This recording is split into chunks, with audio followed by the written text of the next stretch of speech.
இதனால என்ன நடக்குதுன்னா மாதுளம் வந்து ஸ்ரீலங்கா ஏ டீமுக்காக செலக்ட் பண்ணப்படுறாரு. அதுக்கு பிறகு ட்ரை நேஷன் சீரீஸ்ல இவருடைய பேர் வந்து ஸ்ரீலங்கா ஏ டீமுக்காக வருது. இந்த சீரீஸ்ல விளையாடின 2 போட்டிகள்ல மாதுளம் சாதிச்சதை நாங்க ஏற்கனவே பார்த்திருந்தோம். இலங்கைக்கான கிரிக்கெட் டீம்ல வந்து செலக்ட் ஆகுறன்றது சும்மா சின்ன விஷயம் இல்ல. குறிப்பா சொல்ல போனா இலங்கை மேப் இதுவா இருந்தாலும் இலங்கைக்காக செலக்ட் பண்ணப்பட்ட கிரிக்கெட் பிளேயர்ஸ் மேப்பை வந்து பார்த்தோம்னா அது இப்படித்தான் இருக்கு. இப்படியான டைம்ல எப்ப எல்லாம் ஸ்ரீலங்கா பெரிய டீம்கள்ட்ட வந்து தோக்குதோ ஸ்ரீலங்கா கிரிக்கெட் டீம் உண்மையிலேயே பிடிச்ச ஃபேன்ஸாலையும் ஸ்ரீலங்கா கிரிக்கெட் உண்மையிலேயே வளரணும்னு நினைக்கிற ஃபேன்ஸாலையும் இந்த செலக்ஷன் கமிட்டியில உள்ள இந்த சில பிரச்சனைகளால அவங்களாலேயே சில வேலைகளை வந்து ட்ரோல் செய்யவும் பட்டிருக்காங்க. இப்படி இருந்த டைம்ல வடக்கு கிழக்கு மாகாணங்கள்ல உண்மையான திறமையுள்ள தமிழ் முஸ்லிம் இளைஞர்களை இப்ப இனங்காண தொடங்கி இருக்காங்க ஸ்ரீலங்கன் செலக்ஷன் கமிட்டி. இந்த வீடியோவை பார்த்து கொண்டு உங்கள்கிட்ட நான் கேட்கிறேன், உங்களோட மாவட்டத்துல உங்களோட மாகாணத்துல உங்களோட கண்ணுக்கு முன்னுக்கு எவ்வளவு திறமையான இளைஞர்களை வந்து நீங்க பார்த்திருப்பீங்க. ஆனா சில காரணங்களால வந்து அவங்கள வந்து ஸ்ரீலங்கா டீமுக்குள்ள வந்து எடுத்திருக்க மாட்டாங்க. உண்மையிலேயே இப்ப செய்யற மாதிரி இலங்கை ஃபுல்லாவும் இருக்கக்கூடிய உண்மையான திறமையான சிங்கள தமிழ் முஸ்லிம் இளைஞர்களை வந்து இனங்கண்டு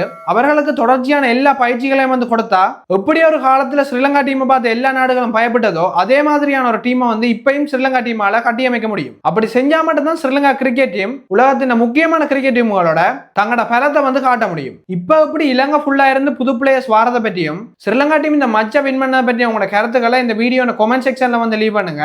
அதோட தொடர்ச்சியா ஸ்ரீலங்கா கிரிக்கெட் பற்றியும் உலகத்தில் நடக்கிற சுவாரஸ்யமான கிரிக்கெட் போட்டிகளை பற்றியும் இந்த பேஜ்ல நீங்க தெரிஞ்சு கொள்ளணும்டா இந்த பேஜை ஃபாலோ பண்ற மட்டும் இல்லாம ஃப்ரெண்ட்ஸுக்கு வந்து இதை ஷேர் பண்ணி விடுங்க. இதே மாதிரியான ஒரு வீடியோல அடுத்த சந்திப்போம். பாய்.